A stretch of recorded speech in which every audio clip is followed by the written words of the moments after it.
Bonjour bien-aimés de le Seigneur, nous sommes en train de continuer commencer un nouveau chapitre sur les actes des apôtres.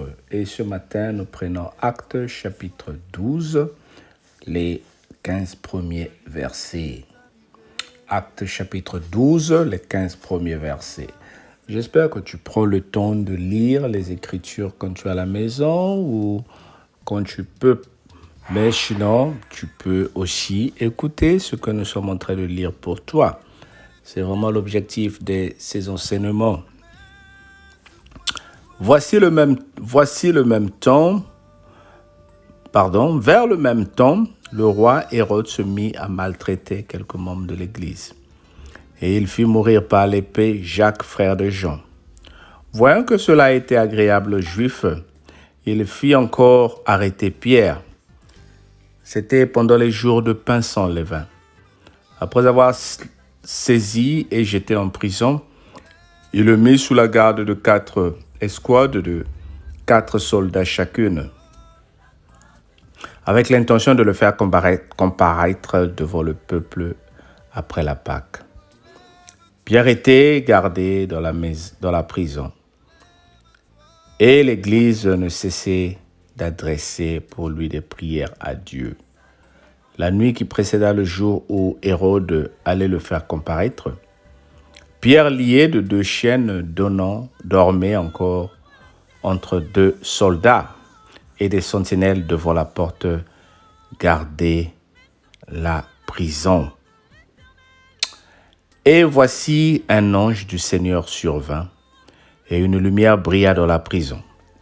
L'ange réveilla Pierre en le frappant au côté et en disant « Lève-toi promptement ». Les chaînes tombèrent de ses mains et l'ange lui dit « Mets ta ceinture et tes sandales ». Et il fit ainsi. L'ange lui dit encore « Enveloppe-toi de ton manteau et suis-moi ». Puis sortit et suivit, ne sachant pas ce qui se faisait par l'ange fut réel. Ne sachant pas ce qui se faisait par l'ange fut réel, et s'imaginant avoir une vision. Lorsqu'ils eurent passé la première garde, puis la seconde, ils arrivèrent à la porte de fer qui mène à la ville, et qui s'ouvrit d'elle-même devant eux. Ils sortirent et s'avancèrent dans une rue. Aussitôt l'ange quitta Pierre.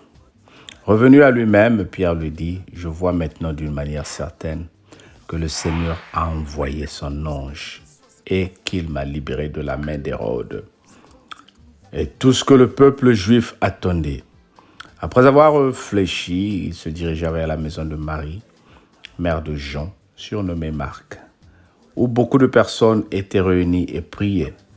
Il frappait la porte du vestibule, et une servante nommée Rhode s'approchant pour écouter. Elle reconnut la voix de Pierre, et dans la joie, au lieu d'ouvrir, elle courut annoncer que Pierre était devant la porte. Ils lui dirent « Tu es folle », mais elle affirma que la chose était ainsi. Et ils dirent « C'est son ange ». Amen. Nous sommes en train de voir ici au chapitre 12 que le roi Hérode s'élève et se met à maltraiter les chrétiens.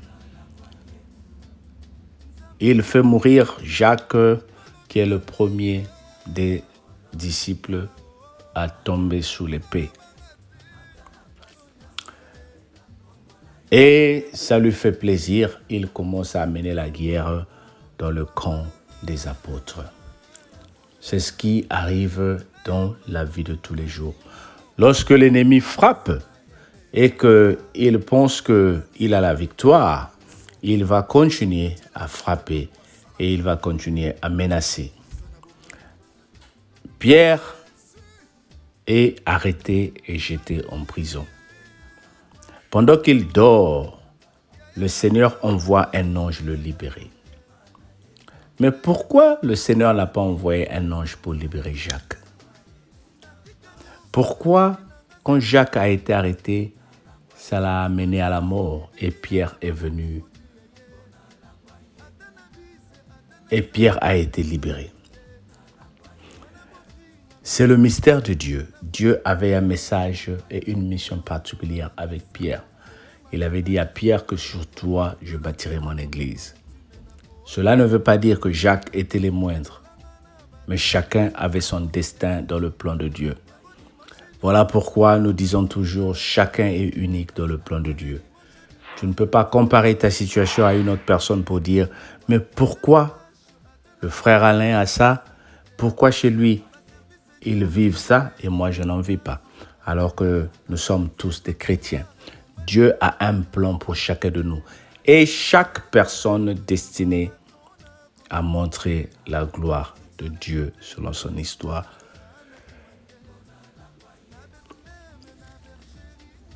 Lorsque Pierre se retrouve en prison, l'ange arrive et le frappe sur ses côtes pour lui dire « Réveille-toi ». Ce que j'aime dans cette lecture, l'ange ne lui dit pas juste « Viens avec moi ». L'ange est en train d'insister quelque chose ici. Il est en train de dire à Pierre, écoute-moi bien, lève-toi, enveloppe-toi de ton manteau et mets ta ceinture et tes sandales. Bien-aimé, ceci est prophétique. Ceci est prophétique parce que nous ne pouvons pas négliger le sens des Écritures. Pourquoi? Parce que déjà, nous sommes en train de voir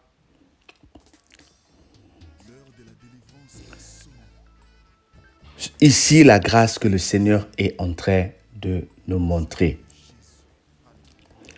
Le Seigneur est en train de montrer sa puissance à travers les Écritures. Il est en train de montrer sa gloire, que lorsqu'il intervient, il y a des choses qui vont se passer. Lisons, si tu veux comprendre ce qui se passe ici, lisons Éphésiens 6, verset 14, et tu vas voir ce que le Seigneur est en train d'expliquer ici. Dans Éphésiens 6, verset 14, le Seigneur dit « Tenez-vous fermes, ayez à vos reins la vérité pour ceinture. Revêtez-vous la cuirasse de la justice. Mettez pour chaussures à vos pieds le zèle que donne l'évangile de paix. » Est-ce que tu comprends? Éphésiens 6, verset 14. Mettez à vos reins la vérité pour ceinture. Et ici, l'ange, quand il vient libérer Pierre, il lui dit, mais ta ceinture.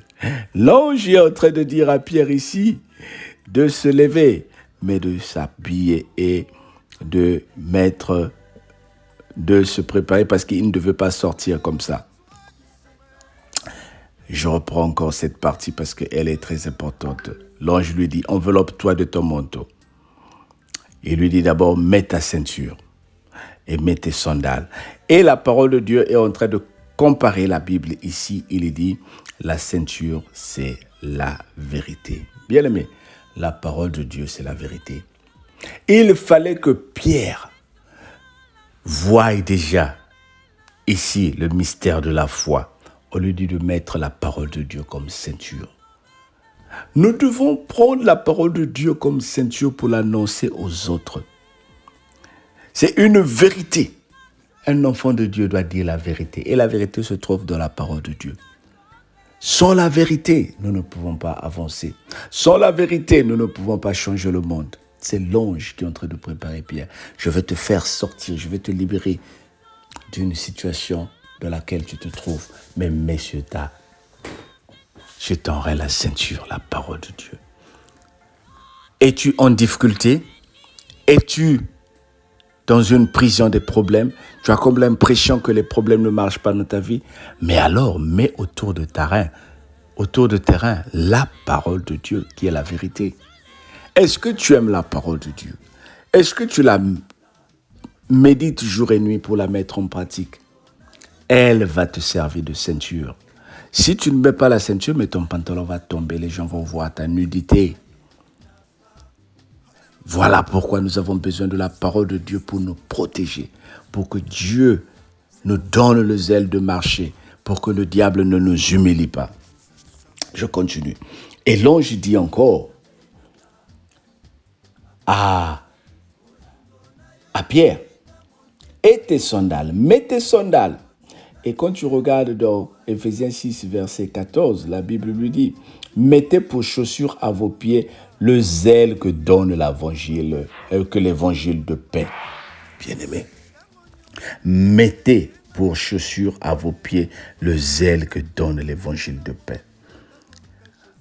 Souvent, je regarde les vidéos YouTube, combien de personnes écoutent la parole. Parfois, il y a des moments où nous sommes 30, 40 et après 10 et après 5. Tu te demandes, mais où sont passés les autres? La parole de Dieu, elle est amère. À un moment, nous sommes chauds, à un moment, nous sommes froids. Et pourtant, tous les jours, nous mangeons la nourriture. Mais la parole de Dieu, nous la laissons. Mais comment nous allons avoir le zèle? Comment allons-nous avoir ce que Pierre est en train de recevoir de la part du Seigneur? On met tes sandales. Mets tes sandales. Oh bien-aimé, quelles sont les sandales que tu as dans tes pieds? Est-ce le zèle de la parole de Dieu ou les sandales de tes problèmes? Les sandales de ce sujet de prière qui ne se réalisent pas et tu es démotivé? Alors pour clôturer cette parole, je vais juste dire ceci. Si Pierre a été libéré, c'est pour aller annoncer l'évangile. Si Pierre a été libéré, c'est pour que son témoignage fortifie les autres. Oh bien-aimé, si hier tu as été béni, c'est pour que Dieu utilise ton cas pour fortifier les autres. Alors ne cache pas ce que tu as. Continue à avoir ce zèle-là, à témoigner la grandeur de Dieu. Continue à avoir ce zèle-là, à mettre comme ceinture la parole de Dieu qui va t'aider. Lis la parole de Dieu jour et nuit. Médite-la.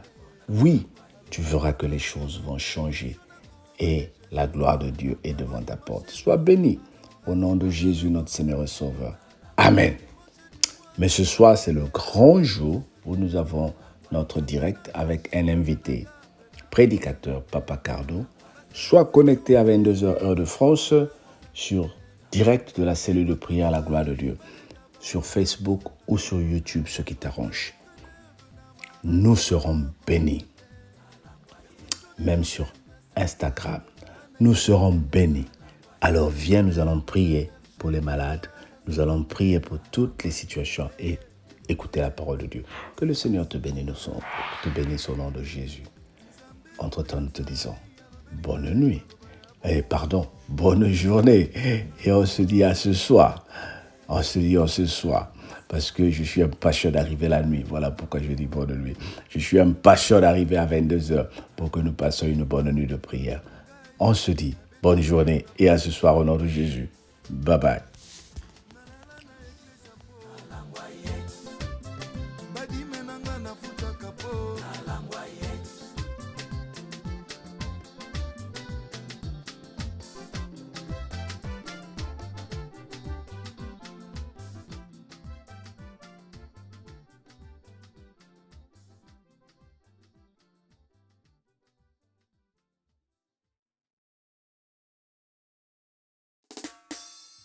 L'heure de la délivrance a sonné. Le soleil de la justice s'est levé. Il s'appelle Jésus. Alléluia.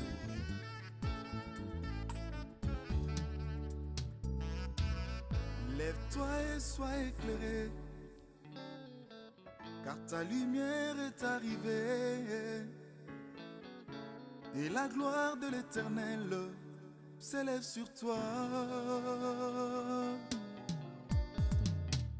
Voici les ténèbres couvrent la terre, et l'obscurité les fils de ton peuple.